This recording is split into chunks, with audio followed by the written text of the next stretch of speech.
So one thing I always wanted to do is change some of the crappy early solid state Williams games to multi-ball.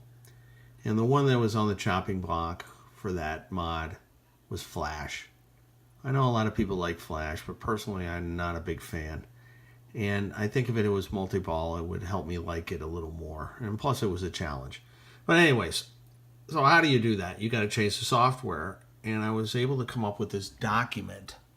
As you see here, the Pinball Executive Resource Coordinator, written by Larry DeMar. Hot damn. Anyways, what this is basically an explanation of Williams software in the early days. And using this and some other code snippets, me and my friend were able to parse this together and rewrite the Flash software. So we have to thank Larry here, though he really had nothing to do with this project. His documentation made all the difference. In the back box, we were using the original green ROMs, but the IC14 right here, the game ROM for Flash, has been modified, and then we burned a new version in there. Luckily, there was a lot of extra room in the ROM, so that wasn't an issue. And by doing some reverse engineering and viewing some original source code, it made all the difference and made this job much, much easier than it could have been by just strict reverse engineering. Multi-ball Flash. So the first thing we had to do is add a switch. You see right by my finger there, there's a coin switch there. And what it does is when the ball rolls down, it closes that switch. That's the second ball trough switch. This little ramp, metal ramp too, this ball guide had to be added so the balls stack like that. And the way this switch was added was there's a playfield tilt mounted right here under the playfield, and we repurposed that switch to be that secondary ball lock switch. So if you want to see what it looks like under the ball arch, here's our added coin switch. 2 wires. I had to drill a little hole there for them to go through. But you can see that as the ball comes down, closes that switch.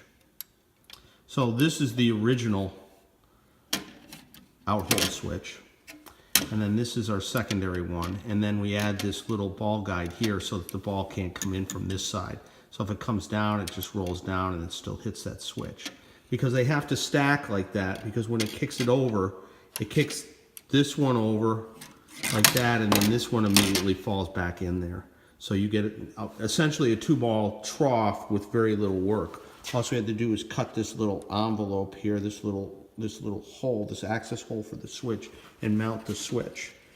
So it's a fairly straightforward, easy mod.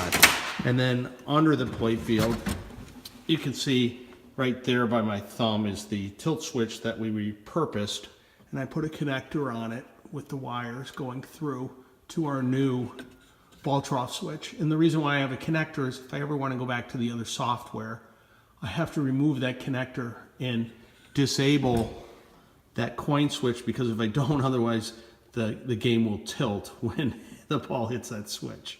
But it is easy to go back. You just remove the connector, change IC14 chip. I should also mention that obviously we repurposed this light on the ball arch for our multi-ball indicator. Originally that light was used just to show credits. If there was credits on the game, that light would be on. So in the code, we repurposed that to be our multi-ball indicator, since we didn't want to add anything, modify the playfield. So software obviously changed. Now you get the ball out here, and if you put it into the lock, you get it right back because the lock is not qualified. So in order to qualify the lock, you have to knock down all the drop targets. And what that does is it lights this right here, which tells you that the multi-ball is qualified. Okay, so now if you put the ball up here, it puts the second ball into the shooter lane. Now, when this ball hits any switch, it will release that. So it doesn't matter which switch.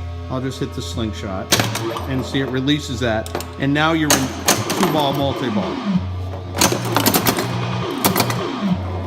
And you can lose a ball and you'll be fine.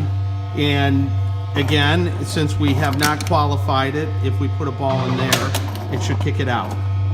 So as long as you're not qualified in multi-ball, you can probably, and notice light is off, knock down these guys again, and now we've requalified, light on, requalified, and we can get the multi-ball yet again. And you can do this constantly. And there we go, we hit the slingshot and we're playing multi-ball. If you lose both balls, you know, you lose one ball, you're still playing. Lose the second ball, it'll count your bonus.